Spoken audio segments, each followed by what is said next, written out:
All right, welcome in here to Real Talk. Hello. It is Thursday afternoon, and we came on here just a little bit late, Bo, but we got out. We was out checking out the We're scenery. checking out the scenery on this fine Not October a cloud day. in the sky. Yes, not a cloud in the sky, not anything in the sky. Nothing it's in the just sky. blue Just skies. nothing, but there was a little hint of the moon. A And little bit. yesterday, Bo, I thought it was crazy. People were taking pictures of this little white ball, and they called it an orb. Oh yeah. And people were zoomed in on it. Oh, And all this stuff, Big and time. everybody thought it was being invaded. Turns out it was a weather balloon. yeah. Those darn weather balloons. They'll get you every time. But look, that's awareness. I'm glad we're all being aware. We're on point. We know it could have been a Chinese balloon. Remember the Chinese balloon that we had to missile down a while back? Yeah, but man, it had something like tied to the bottom of it. Yeah. It was like a spy balloon. Yeah. Oh, it was a monster. spy. It was a spy balloon. We took that bad boy out finally. Yeah, we finally after it got to the East Coast. Well, Trump did that. Biden let it just float on through. Oh yeah. Never know. Well, he was taking a nap. It was. Well, yeah, he didn't even know what it was. Anyway. All right, but anyway, I thought that was interesting, and also the other night, I felt a jar in the middle of the night. I don't know what time it was, and I come to find out, Tom Lamb out at Midland Road caught a meteor on his ring cam, and it made it all the way to Nashville. That's so amazing. Tom Lamb, congratulations on getting famous. I mean, you didn't. You never know until a meteor lands right there. And a lot of people think that that's what caused the boom. Several people heard the boom, and I felt it. Yeah. It kind of woke me up, but I rolled over and went right back to sleep. Yeah, I wonder if there's any structural damage to his place or any barns. No, this took place like miles away. Oh, it did, but he just people happened all to get over Middle Tennessee saw it. So, but he caught the picture. Well, I didn't feel it. I guess what time was it? Like 2:30, 2:15, somewhere in that time. I was way up in dreamland. The rumbles probably added to my dreams, I'm sure. But no, I didn't feel anything. Now we did have an earthquake, 2 or 3 years ago. Remember the one we had here? Yeah. But that wasn't an earthquake. Another thing, there were reports, and I had a phone call that there was a white drone the size of an automobile flying out on the east side of Beaufort County, out off Highway 130. Now, all the drone sightings that we had last year, toward the end of the year in October, November, and December, and on into the January, early part of the year, there were life-size drones, big drones like that. And that technology is starting to come alive. You got drones that will actually swoop down and crop dust. Oh, yeah. You've got also drones that are being tested by like Google to do overhead pictorials like what you do with your camera, except it's going to have a heavier payload because it's going to travel for a lot longer. It's a longer. It's like their cars, self-piloting cars, but they're going to be not satellite. Okay, so it's going to be in between. Yes, you will have an overhead pictorial view, like a live pictorial. No, view? It's going to be like more high resolution than what they've got now on Google Earth. You can zoom in. That's with a satellite. They're going to do it now with overhead photos. So those things are flying around and being tested. They are. All right. And then you've got, as well as the car still. I passed one the other day. He had all kinds of radars and flashy stuff. And I know he was probably doing a 3D scan. I think that's what they do. All right. Well, this other one that was talked about, there was no signs of propulsion, no propellers from the gentleman that called and told me about it. So I'm like, what in the world? So we got things going on in the sky around here. We do. Yeah, these like you were talking about the drones, they have been a big help to agriculture. These big time agriculture farmers. It was kind of one of the first uses of that really blossomed. But now the payload on some of these, that's the problem with, and it should be. I think that consumer drones shouldn't have a payload to be able to drop anything anywhere. That could be dangerous, dropping bricks and things. They're limited, but some of these commercial ones, and they have these nice cameras on there. They're weight. They take a lot of weight. Speaking of drones, Bo, yesterday I read an article. It was in the Tennessean, and it started out, can you shoot down a drone on your property in the state of Tennessee? ? And I answered you, daggum right you can. Yeah. I got a shotgun. Yes, you can. Okay. It gets to the legal. All of them are registered with the FAA. FAA to some degree, unless they're under 249 grams. They don't. All right. Yeah, but above that, you got to register, and you can only go so high and all this stuff. Yes. But if there's a drone that comes up to your window, Bo, and you have the ability to open that window out, stick a shotgun out the window, you can blow that thing out of the And sky. I would, and that is no way to use. That is not a responsible way to use a drone. No. That's not what it's intended for. When I use my drone, I'm up way high, and I'm observing most of the time in public areas. I don't go into residential or private. I go around the. Yeah, some of these drone shots that you've had, like at night and stuff, they're cool looking. Oh, I love it, and I need to get it back out to provide some more, and I do. I have fun with it, but you know, it does. You've got limited flight time as well. The batteries on these drones, you know, you better stock up on your batteries, and they're not cheap. You know, you might be good to get 30 minutes out of a good. I've been trying to figure out how to do a live stream with a drone. I think it's doable. You can do it. You just got to have a good, strong Wi-Fi at where you're controlling things. Yes, you do, and you would have to have and a stable connection with a little probably some type of attachment. But it could happen, and you could, you know, I'm ready to be on site, ready to go with the drone. That would be cool. Yeah. But right now, I think like a morning traffic report would be cool. I think just go up and look. Hey, here's the traffic report. Yeah. Yep. We'll let you get a microphone. And yes, that's what I'll do. I'll be your morning traffic report. We got 14 cars on North Main. Yeah. Now, actually, speaking of North Main, the traffic capital. It is like total chaos during rush times. Oh, it is. I mean, there's people getting in the turning lanes, getting out of the turning lanes. There's people going under 30. There's people going over 60. There's people pulling in, out everywhere. Slow down a little bit. It's tough. I mean, I know that we want to get home. I get a little bit rageful sometimes, but I have to rageful. I have to pull it back. I have to rein back. Road rage. You know, it comes out sometimes, and you just got to. Bo. Yeah. I'm honest. So I have those feelings. I've never done that, Bo. I'm sure. I'm sure. Yeah. Mr. Perfect here. Yeah. No, actually, I've thrown things into my windshield before and then I've had people show me their IQ and all that stuff. Well, I had a lady pull out in front of me the other day, right on a state highway. It was a blind spot that I predicted that coming. I've got it on video. She pulled right out, but I slowed down, thank goodness. And I told her how much I didn't like her driving in a few words. But, Did you? Okay. Yeah, it was. But you know, you're right. The traffic and it's all over town, and especially at lunchtime traffic. Yeah, people are hungry or they're in a hurry. They've got 30-minute lunches. 30 minutes are hard at most, and they're trying to run around and go through some of these drive-throughs that are backed up. Now, granted, we're not downtown Nashville. We know, y'all. We're not. You know, this is honestly, but we're not used to this. No. And the thing is, it's not. It's all relative. Nashville has a highway system that's huge. Yes. All right, they're scattered out. Yes, they're prepared for it. And their concentration level, like you look at like Antioch, or you look down at Brentwood, or you look over, let's say, Belmead area, you look in the mall area, northeast of town, Louisville, Hendersonville, all these little pockets of traffic. We're just like one of those. Yeah, and it's a disaster. Yes, it is.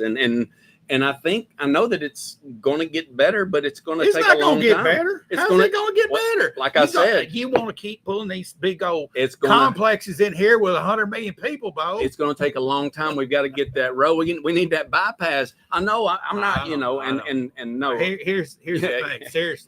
Seriously, we have outrun our infrastructure, and particularly the roads. The study they did for the Remington Farms, was it?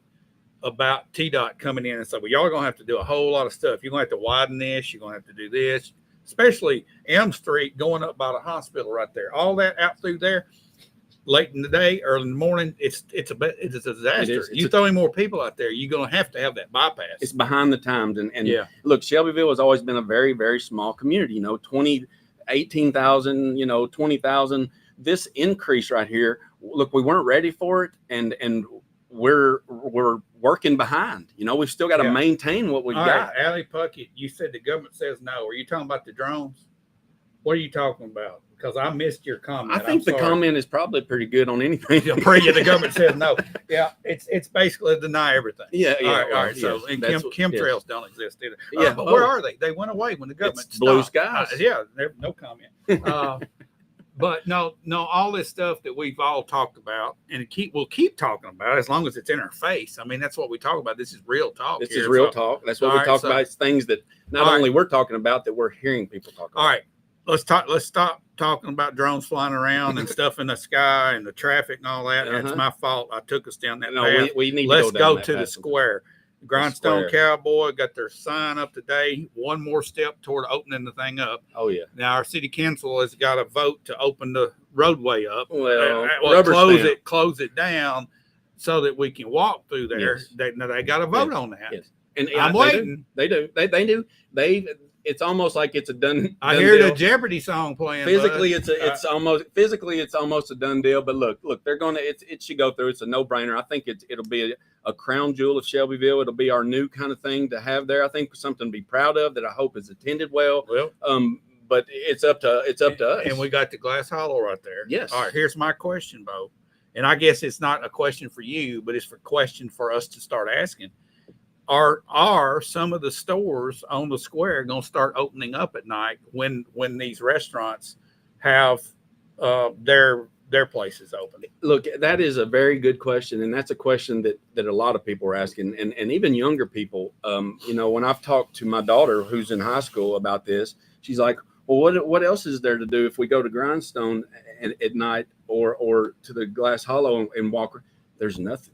Well, that you also look at, you got the coffee break up there. Yes. If they were to start opening up at the same time, I mean, you got people that might go up there and just want, after they eat or something, they might want to go to the coffee break, pick up some dessert. Yes. They're not sure they have dessert and stuff, but just going to another place, another atmosphere. Yes. And I would hope that those stores and those businesses around there are talking about that to each other right now. Hey, let's try a couple more hours after it's dark, especially when the clock sets back, it's going to be darker early. Let's create that 1960s type of atmosphere we had here. Hey, Anita, that's the whole point. And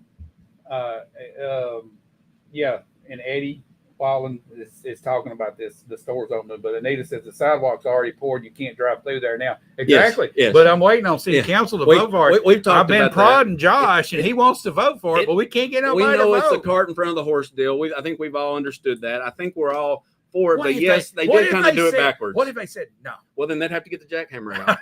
I mean, that's the only thing I can. That's the only thing I can. What if the vote was like 4-2? You can to do it, not do it. It's possible. I mean, who knows? But it's not undoable. It's something if somebody really loves that strip very much, much, then they have a right to speak, just like on anything. But I think it's something new. It's why not? And hey, we can take it back. I mean, if we did it, we would take some jackhammering, but not a whole lot of concrete. I mean, so let's think about the stores that are on the square. You got Pomegranate, which is a gift store. Yeah, staple. And it'd be a great place for people to go and browse through. I don't know if they've thought about opening up during their hours, from like stay open till like 9 o'clock or 8:30 or something. Probably flirted with that. It seems like I remember. And then you got Bocelli and you got Artie all the time. Isn't that what the name of that place on the corner is? Yeah. And then let's see, you got the sports collectible place. You got the candy store. All this stuff. The movies. And then the movie, Shovel Pizza, of course, down the road. Shovel Pizza is going to be open when the theater's probably open. I don't know how late they stay open. You got an antique store too. I like to go to the old one at the old library. I think it would be a good opportunity for those businesses once that traffic flow, and it will create more traffic flow.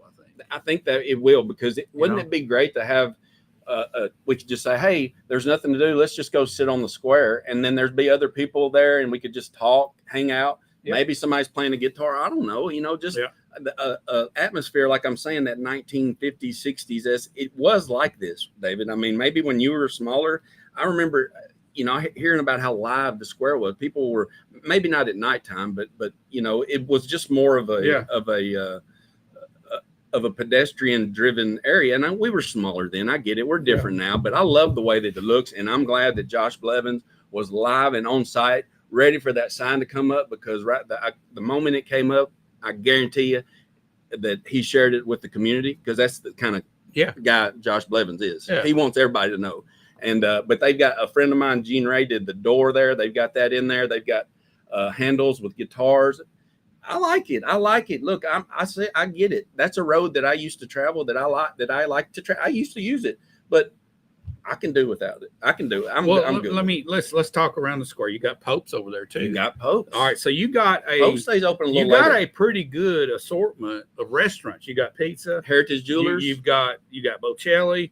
You've got Yeah, the jewelry store. Forgot about Yeah. that. And there's I can't think of all of them, but There's a few hair places, but half of them could open up probably. Yes. All right. yes. So we got one thing going on tonight. We have a prayer, community prayer service at 6:00, and everything's set up for there. Yeah, at the square. And talking about the square, I don't know what's going to happen with the bank building at this point, but it sounds like it's up in the air. Yeah, as well as rumors are floating around, Bo, that the historic courthouse already has a Christmas tree up. Well, you know what? If usually the government's behind, but if they're that far ahead, I'd say, well, at least they're getting something right. It's not decorated yet, but it's up, so they're prepared to put the. That's good. They've got a big celebration coming up in early December. Remember, the city and the county put this together. They're doing this again. The funds were approved at last city council meeting. That's coming again. This will be the second time. Deborah and Bill Calvert say parking might be an issue, though. Okay, so the parking lot back by the Fly in the entertainment district is what we're calling this. Yes. Has it been completed yet? Yes. Well, no, not all of it. It's working. It's working, and the Fly portion that's right in front of it is newly paved, and it's going. But yes, it's limited right now. You could park at the where the old jail was, close to that, and walk. Well, up. it's gravel right now, and there's nothing lined. It might be a good thing to pave that. Yeah, it would be a good thing to pave that, but I'm sure they've got to go through the process to get that. Speaking of the jail, yes, you brought that up. They're cleaning it up now. I don't know. Yes, I don't know how many people want to tour a rock jail. Unless Al Capone was there or something. I don't. I'm just saying. I think it's a good idea. What we do? What are we going to do there? Run the tour. I think it would be much better than what Fayetteville did with their old jail, where they put Cahoots in there, a restaurant where you can eat in the. Yeah, all right. I think that there is a lot of history there and a lot of stories to be told, and that not only Shelbyvillians would care for, but there's people that do travel to Lynchburg a lot and use that area and do travel to Shelbyville, Bell Buckle. Have you been in that jail, Bo, lately? No, and have you ever been in it? The chief deputy is supposed to take. They took us in there. I've never been. They took us in there when I was 7 years old. I was in the second grade. I never will forget it. They took us in there and they showed us what they were cooking. Now this is back in the day. All right, they didn't have air conditioning. No, they never. They had one big potbelly heater, and they cooked on it. Okay, and that was the heat.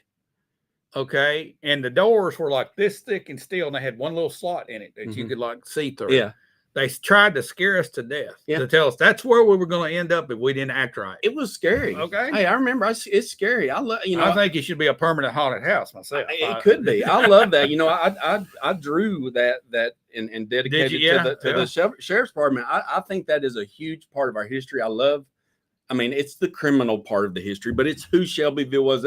There are some interesting. It's sitting right behind the church. Yes, and there's some interesting stories in the days of vigilante justice, of things that happened in Shelbyville. And let me tell you something. If you go back and you want to look at some historical pictures that'll make your blood cool. Yes. Look at the 1969 bicentennial centennial celebration. It was a centennial celebration. That picture. Yeah, they got some. They got a good stuff on the courthouse. But that was during a time when that was what it is. It doesn't say that's okay because it's not. We're for law and order, but that's the history we have. I know, and I didn't realize Antifa was around back then, but they were. Yeah, they actually a mob burned our courthouse down one time. Oh, they did, 1934. Yeah, and then we had a tornado destroy it. Yes, and the courthouse that was built. After the mob burned it down, it's the courthouse that's standing right now. I think the early 1800s was when the tornado came through, and it devastated Shelbyville. Okay. So we had Antifa going on in the 30s. Yeah, it's just under a different name. Exactly. That's what it is. It's a mindset. It's an authoritarian type deal. Yes, we don't like the government in our stuff, and we don't want too much government, but we want law and we want order. And if you break the law, then that's it. I mean, it's simple. It's not. So all that stuff is the history of Shelbyville. Yeah. Yes. And the thing about the public square, and I don't know how many people that are new here, Southern Middle Tennessee, Shelbyville particularly, was a pattern for the public square design. Yes. We were one of the first public squares. I think Pulaski might have been. I'm thinking Lewisburg, Fayetteville, a lot of Southern Middle Tennessee towns were the pattern back in the 1800s to where that would be the center of business, courthouse in the center for the county seat. That's exactly right. the law and order was in the center of town. You're exactly right. Tennessee was just a very young state when Shelbyville came along. Tennessee was declared a state in the late 1700s. Well, Shelbyville was declared a city in 1807. Yeah. And if you look at the age of a lot of other cities and towns around us, they're not that old. No. Davidson County is one that is. Yeah. There's a few that are, but there is a lot of history here. This is an old town here. And yes, you're exactly right. You do see the template of our courthouse, which we should be proud of. And I'm proud of the maintenance we're doing to it. But yes, I would love to see, we've been talking about the courthouse square. I would love to see a nighttime crowd or some type of culture there that would be, a family type. We do have the car show sometime. That's cool, and they have that monthly. Well, we're having more and more events. We are. And when we have the parade, that's going to be the center focal point of the parade. But I would like for the retail places to be able to maybe, Now, the popcorn stand to me is the most important thing up there. We've got it fixed, but I know. we don't have it running. I've been excited. Well, it opens on special occasions. And here's the thing.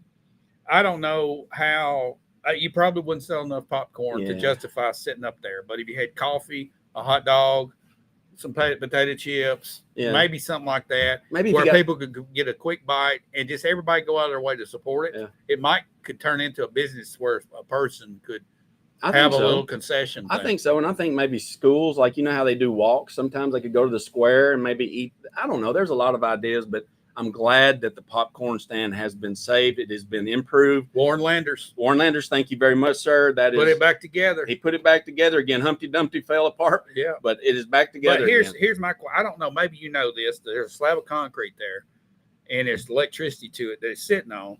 Is that privately owned or is that part of the city property and the popcorn stand stands on it? I'm unaware of that. Is it rentable? Can somebody rent it? I don't know, and that's a good question, and maybe I'll find out. I know that is in probably a public right-of-way type area, so.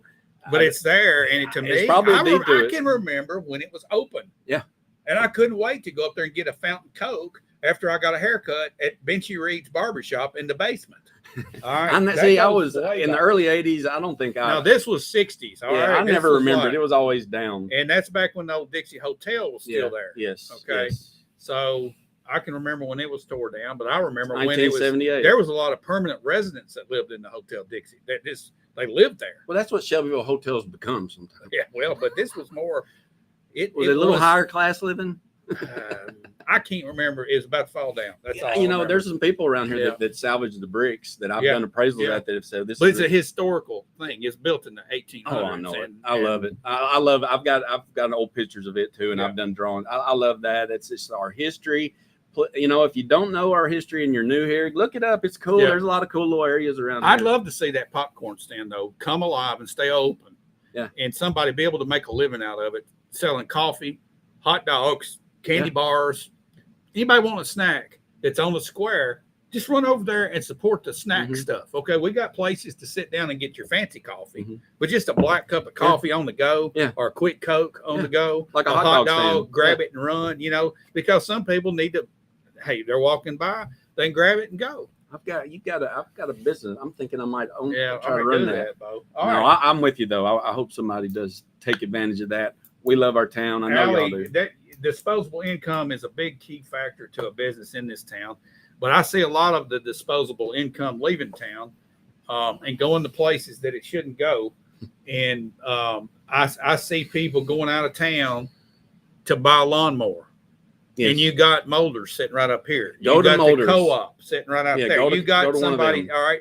Then I see people that want to drive out of town to go to a jewelry store, and we got 2 or 3 here in town. We got Lowry's, we got Heritage, we got there's another one somewhere, gun stores. I've seen people order their guns online and have them shipped in to a local gun store. Yes, because it's $10 cheaper. For crying out loud! I'm being guilty of that. I know. Don't do that, Bo. No, but I do have them shipped to a local place. I mean, yeah, but they got to handle it. I know. It's going to do. But seriously, I'm with you. Look, I'm just trying to say. Here's the thing. We're used to convenience to the point that we walk right past people that are needing our business. No, you're right. Every day, our neighbors. Yeah, I mean, Capri Theater. You want to go? You want to go to Murfreesboro and pay more money, and fight traffic, and go to Tullahoma when you got the Capri Theater sitting right there, you're going to have two of the best movies that's on the list. Rocking if Chair. you can find a good movie these days, all right? There's no. And their concessions is half the price of some of these other They play places. old good movies nowadays, though. You never know. Yeah. You could catch a classic. Although it's time for us to stop. Well, it's been fun. Yeah. You know, maybe next week we're. We just kind of ad-libbed today, guys. We We, did. didn't even get to the headlines, where the big headline of the day is John Bolton was indicted on 18 counts by a federal grand jury, and Middle Tennessee coach at Centennial, I believe it is, Jay Graham, head coach, was arrested for he's in a prostitution Soliciting prostitution of an underage 16-year-old girl. That's serious sad. deal. That's sad. Situation that we see. And there's also locally, you know, the burn ban or the burn permit time started yesterday, the 15th. And it goes runs through May. Okay, the 15th, so if you burn, 26th. you got to just call and get a permit. Yeah, open burn permit. Can you call and do it? Or you have Yes, to go. you can call. I think you can go online and do it. All right. But check with your local fire department or local government for that. Evelyn Counts died. Remember the blind gentleman who worked the candy stand? That's in the main lobby of the courthouse. Do you guys remember somebody out there? There was in the Gunner building, there was an elevator, old style elevator that had an attendant that cranked the elevator. I can remember I've heard going there. stories of him. It was right in front of Dickerson Studios. Yeah. And my mom used to get her hair cut up there. There were several offices in there. But if you did business there, you got in that old elevator. I was sitting up there whittling the Back in the square good old with my days. friend Clyde, and he mentioned that very guy. He did. And we got whittling in the morning, 9 a.m. at the square. you're If you want to whittling. come, I'll be whittling. Come talk to me. Create some litter. Yeah, we're going to create some very good, fine aroma litter. Right. We're going to get out of here, and we'll see you guys. I'm not going to be here next week, Bo. Well, that looks like we're just going to have to, have the real talk will have to be built up maybe over a week, and then we just come back extra real talk strong. in a week. We might from work today. something else out. We'll see. Maybe we might can do go some live or something. Remote stuff. Yeah. Yeah. All right. Thanks for watching, everybody. Please share and like our video. Tell people about it. I know this is not a convenient time, but if you know people that are sitting around at 4:00 on Monday and Thursday afternoon and want to hear what's going on and just hear some real talk, tell them to check us out. Thanks.